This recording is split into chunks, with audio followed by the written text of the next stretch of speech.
समुद्र की लहरों से लड़ता हुआ एक पानी का जहाज जिस पर कैरिबियाई द्वीप के लोग और उनके साथ उनका राजकुमार एरिक, जो एक साहसी और उत्साही राजकुमार है, वो होते हैं। वो लोग सारा काम छोड़कर समुद्र में जलपरी का शिकार करने लगते हैं। तभी राजकुमार एरिक उनको समझाता है ये जलपरी नहीं बल्कि एक डॉल्फिन है और सबको वापस काम पर लगने को कहता है। तभी उनमें से एक बूढ़ा व्यक्ति एरिक को बताता है आज कोरल मून नाइट है, यानी मूंगा चांद रात। आज समुद्र का राजा अपनी सभी बेटियों को एक साथ बुलाता है और उनसे इंसानों का शिकार करवाने के लिए समुद्र में भ्रम और पानी को बेहद खतरनाक बना देता है। पर एरिक उनकी बात पर विश्वास नहीं करता और अपना काम करते करते जहाज के अगले हिस्से पर लटककर रस्सियों को बांधने लगता है। तभी उनका प्रधानमंत्री गिम्स भी घबराता हुआ उसको वापस जहाज पे आने को कहता है। उसको रानी ने एरिक का ध्यान रखने के लिए ही उसके साथ भेजा था। वो एरिक का वफादार और विश्वास पात्र है। उनकी बात सुनकर एरिक वापस जहाज पर आ जाता है तो गिम्स उससे आज रात वापस घर जाने की बात कहता हुआ एरिक से उसकी दूरबीन छीन लेता है।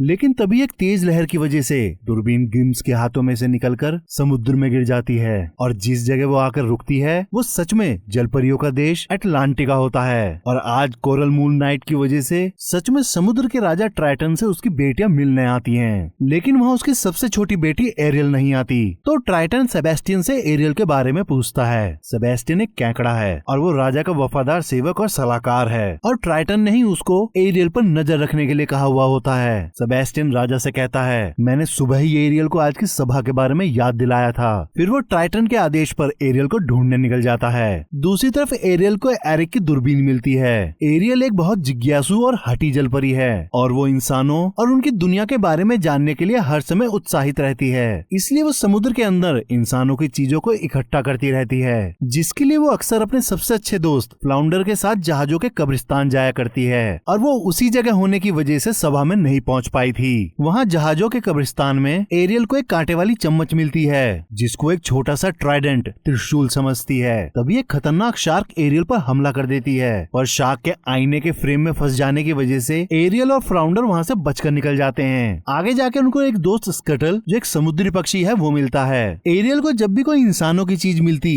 तो वो स्कटल से उसके बारे में जानने के लिए पूछा करती है और स्कटल हमेशा की तरह उसे गलत जानकारी देता हुआ कहता है ये कांटे वाली चम्मच असल में कंघा है और ये इंसानों की चीज है, पर उनको नारियल पसंद नहीं। वो उसको देखते ही तोड़ देते हैं। तभी सेबेस्टियन वहाँ आकर एरियल को याद दिलाता है आज कोरल मून नाइट है। इतना सुनते ही एरियल को याद आता है कि उसको इस समय अपने परिवार की सभा में होना था। वो तुरंत वहाँ से निकल जाती है। पर एरियल की हर एक हरकत पर उर्सुला नाम की एक जादूगरनी, जो राजा ट्राइटन की ही निष्कासित बहन है, उस पर नजर रखे हुए थी। राजा ट्राइटन ने उर्सुला के द्वारा सत्ता को हथिया लेने की अनेकों कोशिशों की वजह से उसको अपने राज्य से निकाल दिया था। इसीलिए वो पिछले 15 सालों से पानी के नीचे दरारों में रह रही थी। एरियल सभा में समय पर ना पहुंच पाने की वजह से अपने पिता से माफी मांगती है। तभी फ्लाउंडर राजा से कहता है असल में इसमें एरियल की कोई गलती नहीं है, हम तो बस खोजबीन कर रहे थे। तभी एक शार्क हमारे पीछे पड़ गई। शार्क का नाम सुनकर राजा चौंक कर एरियल से पूछता है तुम फिर से जहाजों के कब्रिस्तान गई? वो एक खतरनाक पानी है और तुमको इंसानों के प्रति अपने खिंचाव को रोकना होगा।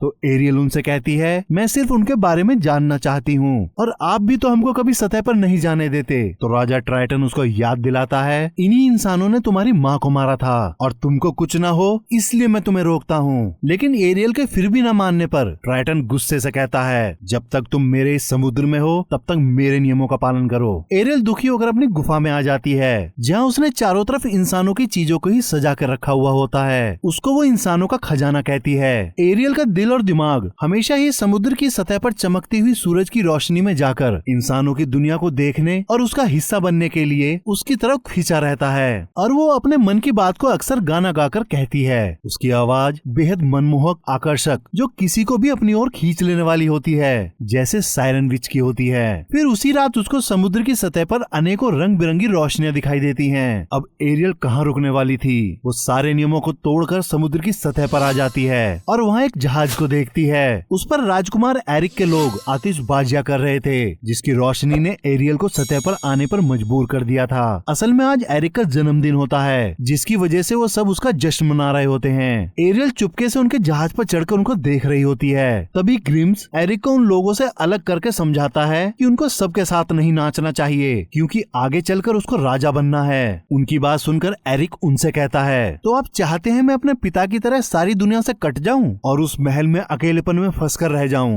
ग्रिम्स एरिक को समझाने की की कोशिश करता है तो एरिक उनकी बात काटता हुआ कहता है, मैं अलग तरह का लीडर बनना चाहता हूँ और अपने द्वीप का विकास करके हमारे लोगों को सब कुछ देना चाहता हूँ, इसीलिए तो मैं समुद्री यात्रा कर रहा हूँ और यहाँ बाहर कुछ ऐसा है जो मुझको आवाज दे रहा है। एरियल उसकी सारी बात वहीं छुपकर सुन रही होती है। एरियल को उसकी बात ऐसे लगती है जैसे एरियल का दिल उसके सामने खड़ा होकर वो सब कह रहा हो। तभी एरिक को समुद्र में तूफान उठता नजर आता है। वो तुरंत अपने लोगों को चौकन्ना कर देता है, लेकिन तूफान की वजह से जहाज चट्टानों से टकरा जाता है और उस पर आग लग जाती है। सब लोग बचकर निकलने लगते हैं। एरिक जैसे ही जहाज से कूदने वाला होता है तभी उसको अपना पालतू कुत्ता आग में घिरा हुआ दिखाई पड़ता है। अब एरिक वापस उसके पास जाकर उसको उठाकर समुद्र में फेंक देता है, जिससे बाकी के लोग उसे बचा लेते हैं। पर तभी जहाज के तिरछा होने की वजह से एरिक समुद्र में गिरकर बेहोश हो जाता है और पानी में डूबता चला जाता है। तभी एरियल उसको पकड़कर सतह पर ले आती है और सुबह होने पर वो उसको समुद्र के किनारे लाकर उसको जगाने की बहुत कोशिश करती है। सेबेस्टियन और स्कटल एरियल को ऐसा करते हुए देख लेते हैं तो सेबेस्टियन स्कटल से कहता है, इस बात का पता राजा ट्राइटन को नहीं लगना चाहिए, नहीं तो मैं मारा जाऊंगा। इतने में एरियल एरिक को जगाने के लिए अपने दिल की बात को गाकर सुनाने लगती है। उस आवाज की वजह से एरिक को होश आने लगता है। वो हल्की सी आंखें खोलता है तो उसको एरियल का धुंधला सा चेहरा दिखाई पड़ता है, लेकिन एरिक के सैनिकों की आ जाने की वजह से एरियल वापस समुद्र में चली जाती है। पर अब एरियल इंसानी दुनिया का हिस्सा बनने के लिए तड़प उठती है और इसी पल का बेसब्री से इंतजार उर्सुला कर रही थी। इधर सेबेस्टियन एरियल को समझाने की बहुत कोशिश करता है कि इंसानों के प्रति उसकी दीवानगी ठीक नहीं है, क्योंकि कल रात जब वो जहाज तबाह हो रहा था उसने वहाँ एरियल को देखा था। सेबेस्टियन उसको अभी भी यही कहता है कि हमारी दुनिया बाहर नहीं इस समुद्र में है। अब इधर एरिक पागलों के जैसे उस लड़की को ढूंढ रहा होता है जिसने उसकी जान बचाई थी। तो वो गिम्सबी से पूछता है, आपने पड़ोसी द्वीपों की जांच की? तो गिम्स मना कर देता है। तो एरिक खुद ही उसको ढूंढने के लिए जैसे ही जाने लगता है तभी उसकी रानी माँ, जो उसकी एक सौतेली माँ है, पर वो एरिक को बहुत प्यार करती है, वो उसे रोक कर उससे कहती है, जब तक तुम पूरी तरह ठीक नहीं हो जाते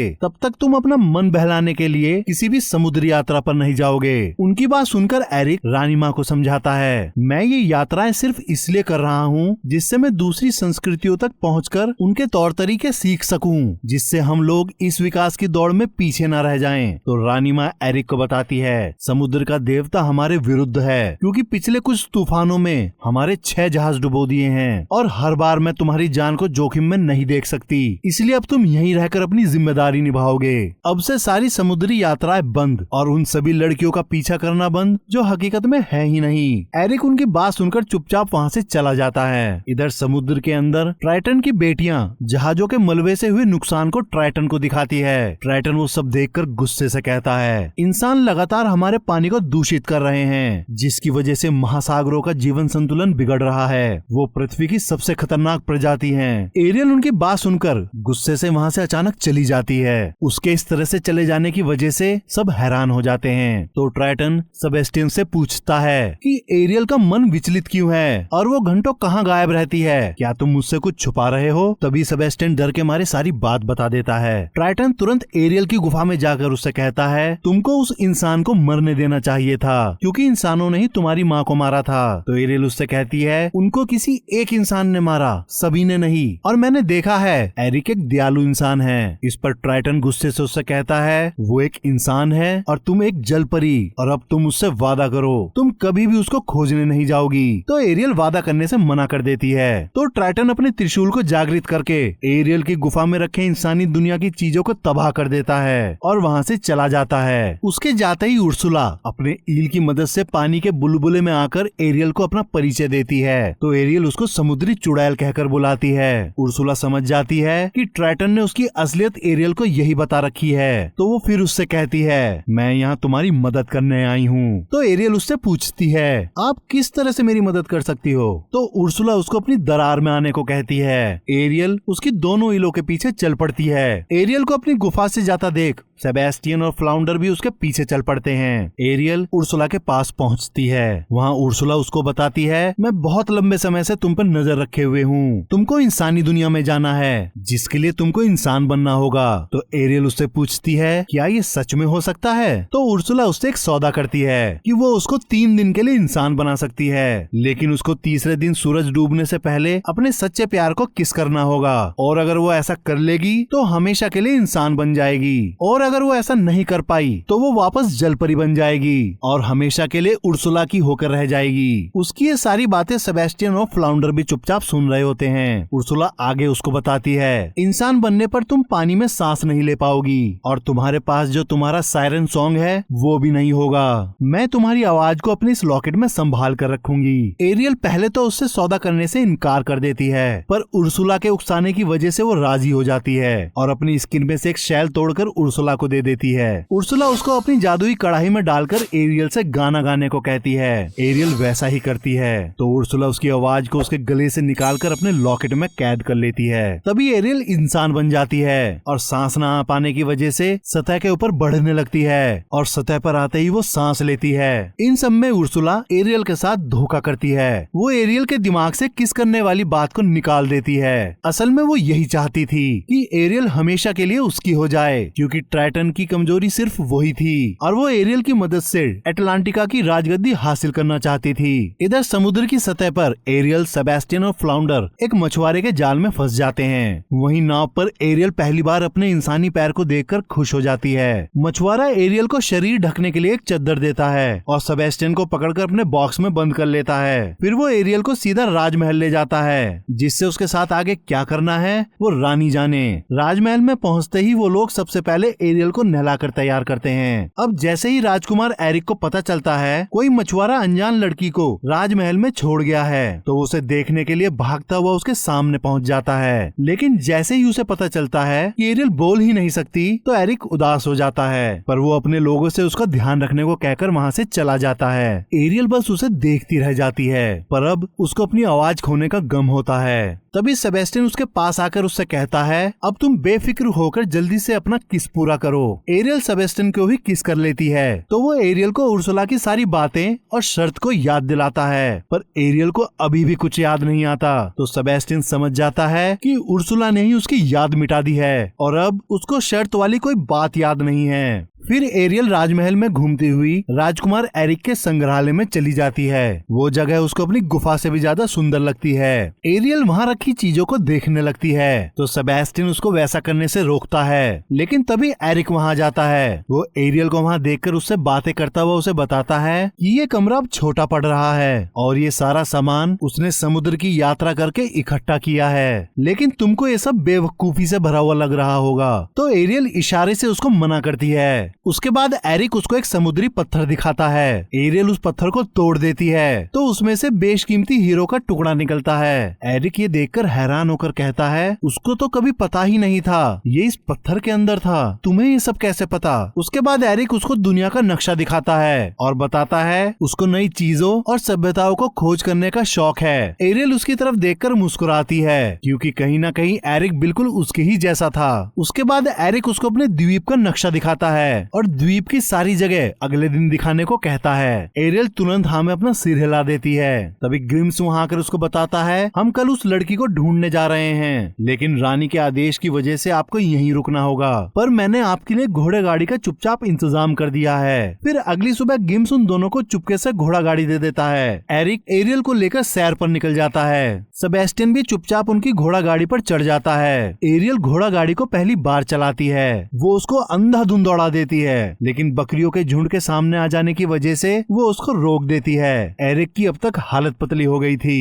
फिर एरिक बकरियों को हटाने के लिए जैसे ही नीचे उतरता है, इतने में एरियल वहीं के पास के बाजार में चली जाती है। वहाँ वो सब कुछ देखती है और एरिक के साथ डांस करती हुई बहुत खुश होती है। वहीं सेबेस्टियन और स्केटल उन दोनों के किस करने का इंतजार कर रहे होते हैं, लेकिन अब रात होने की वजह से वो दोनों वापस महल की तरफ जा रहे होते हैं। तभी स्केटल एरिक की हैट उसके सर से निकालकर उड़ जाती है। एरिक और एरियल उसका पीछा करते हैं। स्केटल हैट को लगून के किनारे खड़ी नाव पर छोड़ देती है। हैट वापस लेने के बाद एरिक एरियल को लेकर नाव पर उस लगून में उतर जाता है। अब सेबेस्टियन फैसला करता है वो एरियल की जगह एरिक को किस करने के लिए मजबूर करेगा। तो वो उसके लिए एक रोमांटिक गाना गाता है जिसमें वो लड़की को किस करने के लिए एरिक को उकसाता है। एरिक एरियल को नाव चलाना सिखाता है। फिर वो उसका नाम पता करने की कोशिश करता है। एरियल सितारों को दिखाकर अपना नाम बताती है तो एरिक जान जाता है उसका नाम एरियल है और उससे कहता है तुम्हारा नाम बहुत खूबसूरत है, ये सितारों में लिखा है। अब वो लम्हा उन दोनों को एक दूसरे के नजदीक ले आता है। फिर वो दोनों एक दूसरे को किस करने के लिए एक दूसरे की तरफ खींचने लगते हैं। तभी उर्सुला की ईल मछली उनकी नाव को पलट देती है। उर्सुला हर समय एरियल पर नजर रखे हुए थी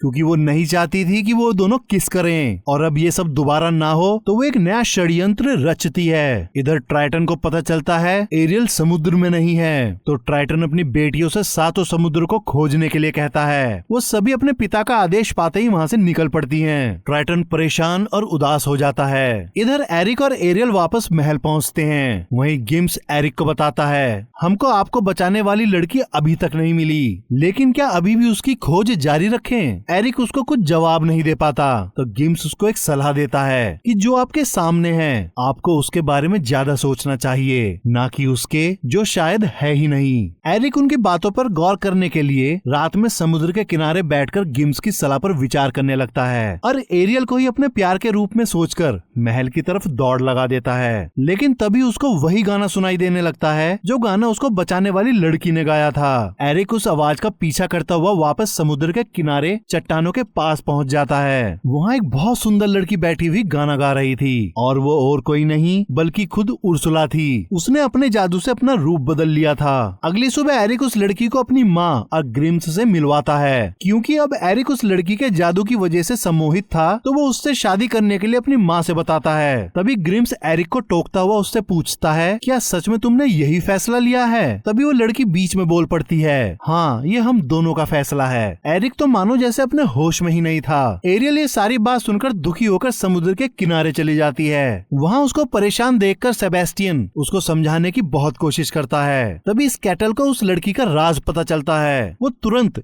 एरियल और सेबेस्टियन के पास आकर उनको उस नई लड़की के बारे में बताता हुआ कहता है कि उसके पास एरियल की आवाज है और वो और कोई नहीं बल्कि उर्सुला ही है। उसने एरिक पर जादू किया है। उसकी बात सुनकर एरियल महल की तरफ निकल पड़ती है और सेबेस्टियन सारी बात राजा ट्राइटन को बताने के लिए फ्लाउंडर को भेजता है और खुद स्केटल के साथ महल की तरफ निकल जाता है क्योंकि अब एरियल के पास आज सूरज के डूबने से पहले का ही समय बचा था। इधर महल में एरिक और उस लड़की वेनिसा की सगाई की तैयारी चल रही थी। तभी एरिक ग्रिम से एरियल के बारे में पूछता है तो वो बताता है हमारे लोगों ने आज सुबह ही उसको महल से बाहर जाते हुए देखा था और कहता है आप इस लड़की से कैसे सगाई कर सकते हैं, ये आप जैसी बिल्कुल नहीं है। तो एरिक उससे कहता है ये बात मैं खुद नहीं समझ पा रहा हूँ। फिर रानी एरिक को अपनी माँ की अंगूठी देती है। वेनिसा डूबते हुए सूरज को देखती है और एरिक के पास आकर उसकी अंगूठी की तारीफ करती है। लेकिन तभी स्केटल एरिक को अपना पंजा मार देता है जिससे अंगूठी उसके हाथ से गिर जाती है। फिर स्केटल वेनिसा पर हमला कर देता है। साथ ही एरिक का कुत्ता मैक्स भी उस पर भौंकने लगता है। उसी समय एरियल वहां आकर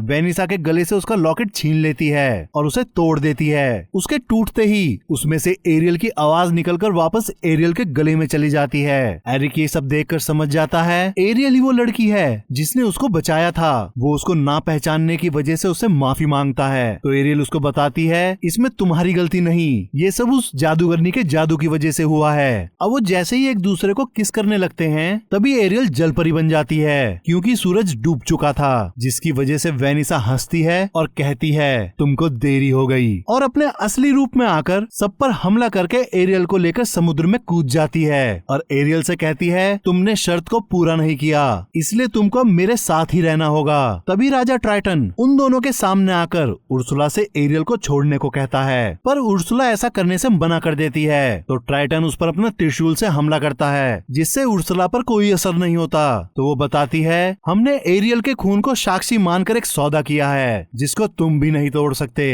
तो ट्राइटन उर्सुला से पूछता है, तुमको मेरी बेटी से क्या चाहिए? अब उर्सुला उससे कहती है, मुझको इससे नहीं तुमसे अपना बदला चाहिए। जैसे मैंने वर्षों तक घुट घुट कर जीवन जिया है, वैसे ही मैं तुमको देखना चाहती हूँ। इसीलिए मैं तुमको तुम्हारी बेटी से दूर रखकर तुमको नर्क का एहसास दिलाऊंगी। एरियल उसकी बात सुनकर वहाँ से भागने की कोशिश करती है, पर उर्सुला की ईल मछलियाँ उसको पकड़ लेती है और अपने करंट के झटकों से एरियल को बेहोश कर देती है। राजा ट्राइटन अपनी बेटी की ऐसी हालत देखकर त्रिशूल उर्सुला को दे देता है। तभी वह ईल मछलियाँ एरियल को छोड़कर राजा ट्राइटन को पकड़ लेती हैं और अपनी पूरी ताकत से करंट मारकर राजा ट्राइटन को मार देती हैं। एरियल अपने पिता को मरता देख चीख पड़ती है और उर्सुला पर हमला करने के लिए आगे बढ़ती है, पर उर्सुला उसको चट्टानों पर दे मारती है। तभी एरिक समुद्र में आकर उर्सुला पर अपना भाला फेंक के मारता है, तो उसकी ईल मछलियाँ एरिक को ही पकड़ लेती हैं। फिर जैसे ही उर्सुला उस पर त्रिशूल से हमला करती है, एरियल उसकी दिशा बदल देती है, जिसकी वजह से उर्सुला के दोनों ईल मारी जाती हैं।